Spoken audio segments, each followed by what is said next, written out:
Hi అండి అందరికీ. ఈరోజు అయితే నేను మీకు ఒక ఇంపార్టెంట్ విషయం అయితే చెప్తాను.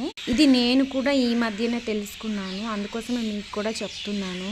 మన ప్రతి ఇంట్లో కూడా గ్యాస్ లేకపోతే అసలు ఏ పని కూడా జరగదు. కరెంట్ ఎంత ఇంపార్టెంటో గ్యాస్ కూడా అంత ఇంపార్టెంట్ అనమాట. కానీ మన బిజీ లైఫ్లో పడి కొన్ని అయితే మనం మర్చిపోతాము, నెగ్లెక్ట్ చేస్తుంటాము.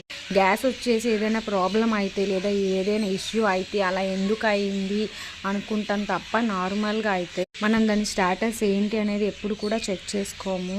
కానీ మీకు చెప్తున్నాను, ఖచ్చితంగా ఇదైతే మీరు చెక్ చేసుకోండి. చాలాసార్లు పైప్ లీక్ అవ్వడం ఇలాంటివన్నీ ఎప్పుడంటే జరుగుతాయి. ఈ గ్యాస్ పైప్ ఉంది కదండి, ఈ పైప్ వచ్చేసి ఎక్స్పైర్ అయిపోయినప్పుడే జరుగుతాయి అన్నమాట.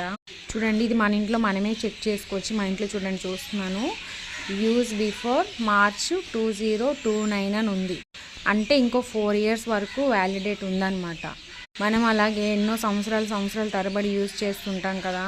ఇది సింపుల్గా అనుకున్నా ఇది జరిగితే మాత్రం చాలా పెద్ద ప్రమాదం అయితే జరుగుతుంది. ఈ వీడియోని చూసిన వెంటనే మీరు వెళ్ళేసి ఇంట్లో ఒక్కసారి మీ గ్యాస్ పైప్ని చెక్ చేసుకోండి. ఇదిగోండి, ఇక్కడే ఉంటుంది గ్యాస్ ఉంది కదా, ఆ స్టార్టింగ్లోనే ఉంటుంది అనమాట. సిలిండర్ దగ్గర కాకుండా ఈ స్టవ్ దగ్గర చెక్ చేస్తే మీకు కనిపిస్తుంది. ఇన్ఫర్మేషన్ని మీ వాళ్ళకి, మీకు తెలిసిన వాళ్ళు కూడా షేర్ చేయండి. మీరు కూడా ఇప్పుడే చెక్ చేసుకోండి. వీడియో మీకు యూస్ఫుల్ అయిందిగా అనిపిస్తే ఖచ్చితంగా సబ్స్క్రైబ్ చేయడం మర్చిపోవద్దు.